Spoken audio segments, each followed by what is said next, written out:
Hi everyone. January then, the month where many of us make New Year's resolutions. What are your New Year's resolutions for the year ahead? In the internet activists' calendar, January has historically become known as a month that defined the decade. Nearly a decade ago, the internet was being attacked, not by geeks, but by the US government. And the year was 2012. And one of the champions in this story is cyber activist and coding legend Aaron Swartz. Thousands of internet users followed Aaron's decisive action, making activists out of anyone and everyone, daring them to challenge old thinking. People campaigned online and also protested in the streets, basically to save the internet. Think of it like a knowledge-extinction rebellion. So episode 2 of Up Your English, Aaron Swartz, the internet's good downloader.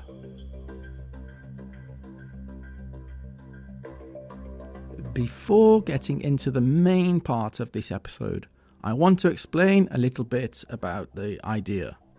I'll be your guide as we journey into looking at a topic that explores issues related to disobedience, mixing in ideas from technology, society, and culture, basically our daily lives. I'll talk about the things I'm interested in and hope you will also be interested in discovering more about. And what about the format of this podcast?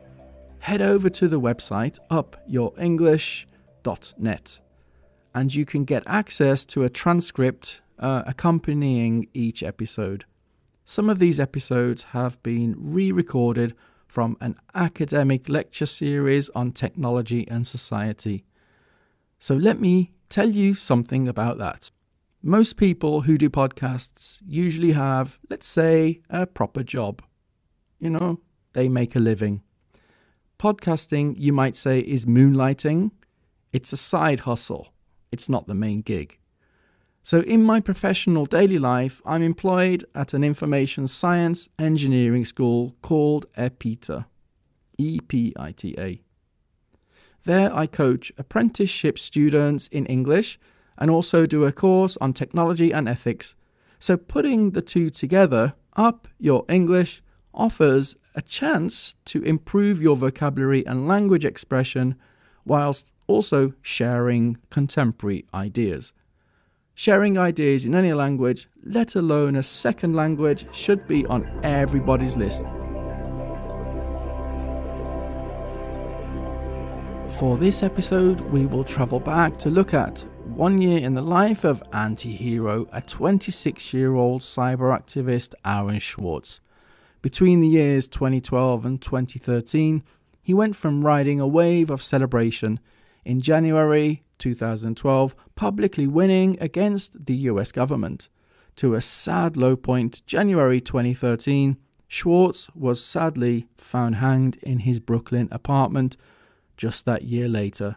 Aaron Swartz's lifetime resolution was ingrained in him to promote access to knowledge for the betterment and advancement of a fairer and balanced society. His internet disobedience rightly brought him fans, but oh yes, also made him prey to the brutal and the corrupt justice system. Aaron Swartz, the internet's good downloader. Swartz was a rebel with a cause, and his fight was against wealth disparity. His combat tools of choice, his own charisma and his skill with code. Oozing with charisma, the cyber activist could easily rally protesters for causes close to his heart, both online but also at street level. However, through his selfless activities, Swartz became a target of an unjust US government law. That law is called the CFAA, the Computer Fraud and Abuse Act. He was just one of many. And in short, what is it that highlights Swartz's story over others? It's that he had more of a public persona than many of the others who were documented. Usual prosecutions under the CFAA were about financial or credit card fraud, but Swartz's only crime was to be curious, showing that access to knowledge was a basic human right.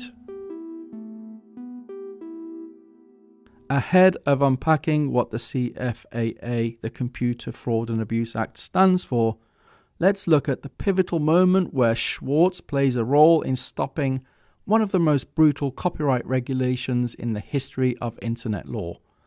January 2012, it's the time the Obama administration were forced to kill the bill before it was even enacted. This bill was called the SOPA, the S-O-P-A, the Stop Online Piracy Act. Okay, so SOPA was a law proposed as a pro-copyright law at its highest order. Its full name, the Stop Online Piracy Act. At its root it sounds fine, but the word piracy is key here. The US government were lost on how to combat the minds of talented, curious coders. So this regulating law was sold as a protecting intellectual property law. But on the negative side, this meant no more sharing in any shape or form, no innovation.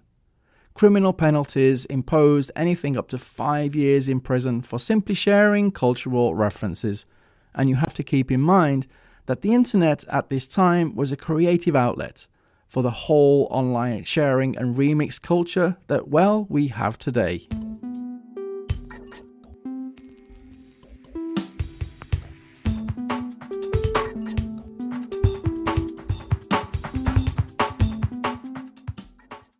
Ending the Stop Online Piracy Act has become legendary in the knowledge internet timeline, which is partly due to how it was won.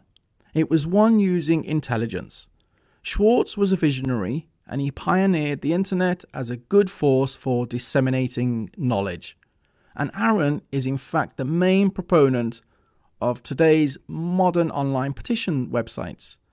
At the time in 2012, his petition website, demandprogress.org, acted as a tool for migrating an antiquated paper petitioning system to be more rapid and more quickly delivered. For Aaron, the internet gave power to the civilians. So a mass event of civil disobedience, which was initiated as an online petition, eventually hit the streets and floored the US government into submission.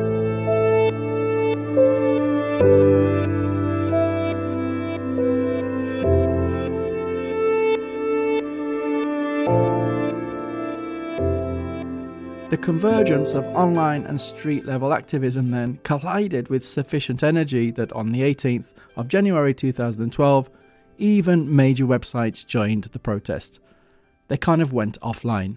Homepages like Wikipedia, Reddit, Google, Mozilla, and even Flickr and maybe GoDaddy should be added there.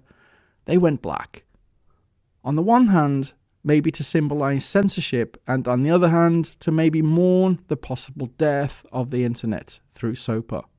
Overnight then, the US Senate majority, obviously having had a sleepless night, shifted from its 84 and 31 against position, swinging to a massive 101 against the SOPA bill. The bill was killed, and Aaron's job in publicly fixing the internet had just begun. The architecture, or let's say the plumbing of the internet we use today, does not resemble in any shape or form the internet which Aaron successfully campaigned for. His memory does, though, stir debate. Today, we continue to talk about the provenance of knowledge on the internet.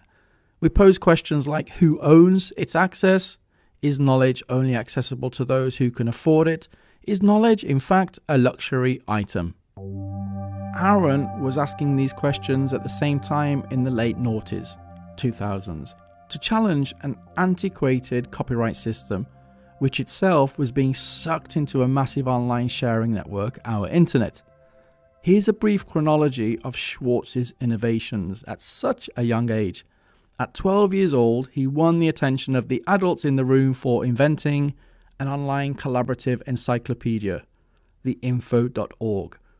Going on to win a prestigious award in the category of creator for online tools for education and collaboration.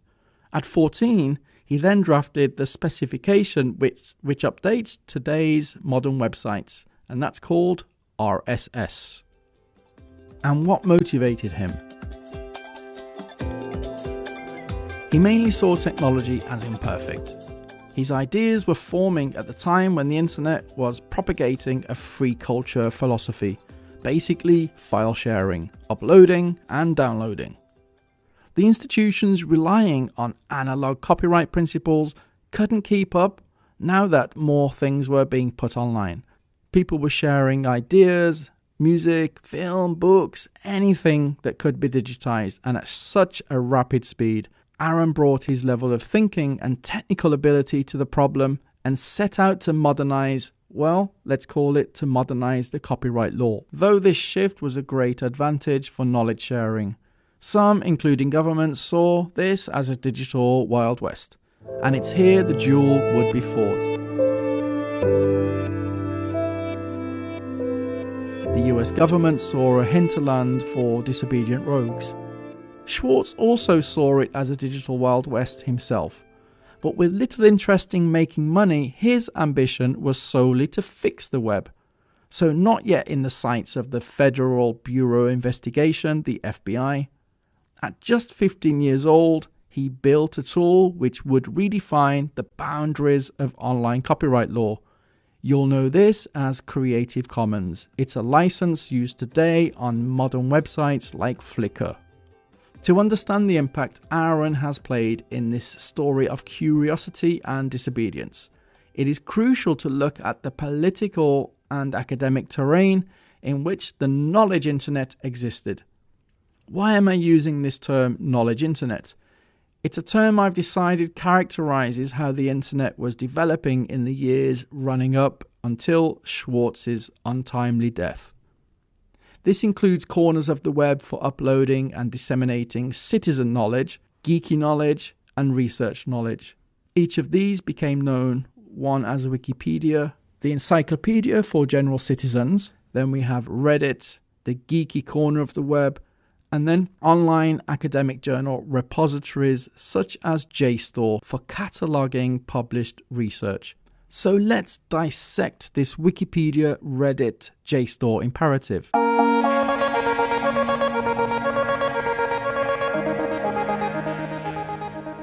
Their use came at a time of a free culture movement.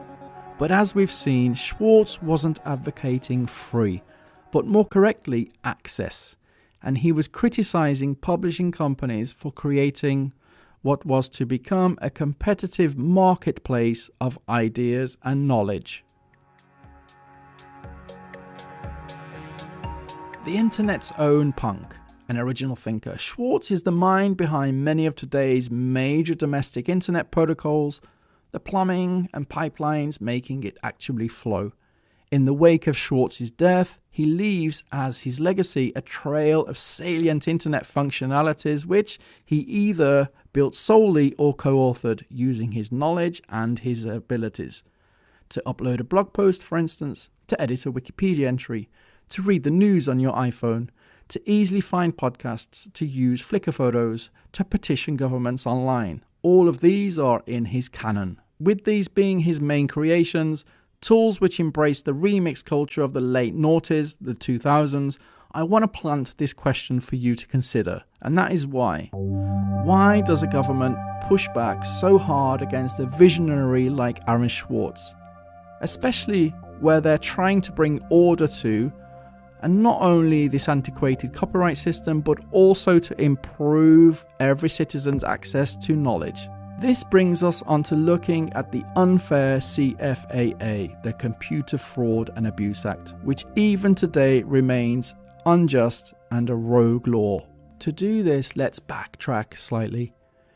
During the time that Swartz was petitioning against SOPA, the Stop Online Piracy Act, and winning, behind the scenes the FBI, they were building a case against Swartz. He'd become its poster boy enemy, a prodigious cyber activist, was fair game. Critics of the CFAA say it's a one-size-fits-all sledgehammer for smashing anything and anyone seemingly disobedient. So Swartz had his optimism battered and diminished to a point of no return, suicide. A year after the SOPA win, Swartz, as we heard earlier, was discovered hanged on the 11th of January 2013 in his Brooklyn apartment. So why is the CFAA such a bad deal? Let's look at it through the level of computational power that was available during the time it was created in 1986. Computer equipment was mainframe. We had green ASCII text, black screen monitors, clunky keyboards. For heaven's sake, we're even talking Microsoft Windows 1.0, please. In 1986, state-of-the-art tech was the noisy modem, and financial institutions, well, were the main tech innovators. With that in mind, the CFAA was actually used to prosecute against financial fraud. But Swartz was not interested in money, we know that. His currency was knowledge. But Aaron's ability and vision to build tools to help disseminate and share knowledge seemed to hit a seismic wave in government circles. The US government became paranoid, reactionary, defensive, and they'd found a way to protect knowledge access in the form of this antiquated law, the CFAA, which they retrofitted to destroy the boy who was simply trying to modernize copyright law for the knowledge internet. Now, like many people, I'm not against the need for copyright. Of course, artists and producers need to be paid. But copyright itself comes from a time way before the information superhighway. Swartz understood well this dilemma.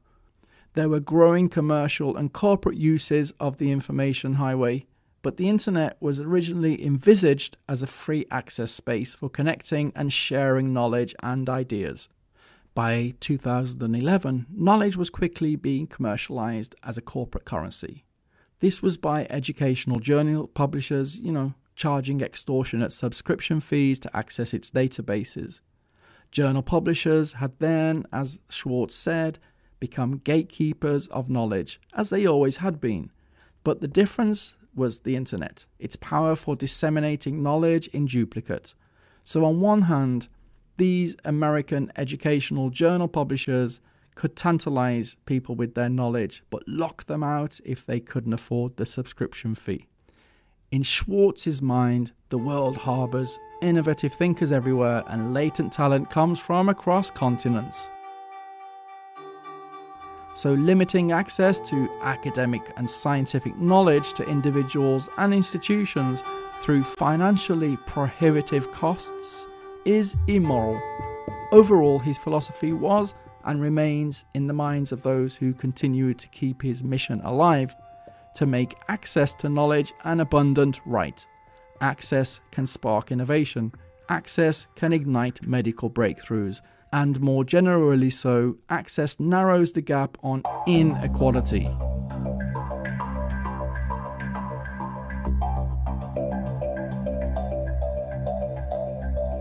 But for all his bright thinking and New World ability, the FBI took this as a threat, overreached, and began to hack at its own CFAA law to build a case against Swartz. No longer just a bill to protect financial records, US Congress strangely decided to extend it to protect a knowledge internet.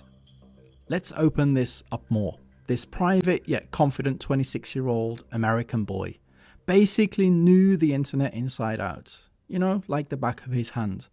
And his ability caused him to be seen as a danger to both commercial and government interests. To grasp the unjust severity of how US Congress reacted to Swartz, I just need to add that maybe the US government sees geeks as communists. But an exception to this was Senator Zoe Lofgren. Senator Zoe Lofgren, who, in memory of Swartz, took the CFAA, tried to update it to protect innovators like himself. She called it Aaron's Law. So finally, what was Swartz's crime? Well, none. He hadn't committed a crime. He'd simply exerted a high-level disobedience, which the US government could not get their heads around. He'd basically been caught downloading too many research papers. It sounds preposterous. He was well known for mass downloading, Already in a previous study, he'd correlated that oil companies had been paying law professors to do vanity research, exonerating them from any environmental damage. Basically, uncovering corruption. Years later, he was arrested for having downloaded again, this time from the academic journal repository called JSTOR. It sounds preposterous. He was facing a 30-year prison sentence.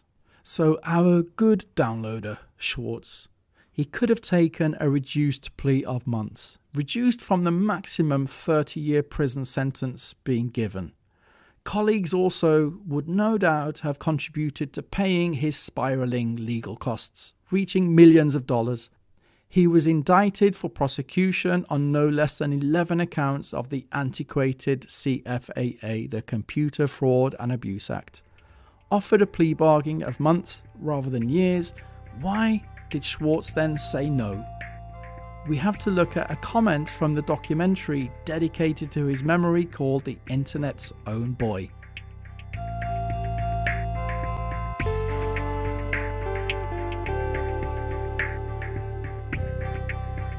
In a clip from the documentary, a close friend recalls strolling with him one day.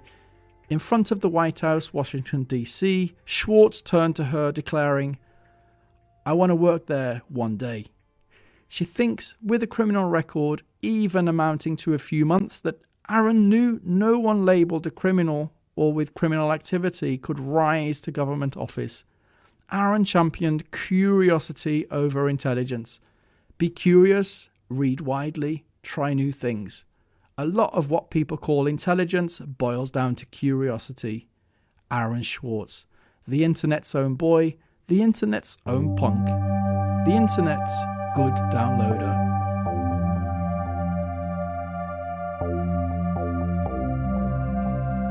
Born 8th of November 1986, died 11th of January 2013. That's it. That's the end of the podcast. Thank you very much for listening, and I hope it interested you and especially made you want to watch the documentary The Internet's Own Boy. Maybe you already know about Aaron Swartz, and if so, I'd like to know if you think he was a rebel. If you've any comments, don't hesitate to write to me and let me know about what you think. As usual, I'd like to remind you that if you like the podcast and want to help me, you can leave an evaluation on iTunes if you listen to podcasts on iTunes or on other applications you use. That way I can reach more and more listeners and help more and more people. Of course, there'll be a new podcast soon, and during that we'll talk about optimism and the economy, continuing the topic of rebellion and disobedience. I hope you will be there with me for the new podcast. Thank you and see you soon.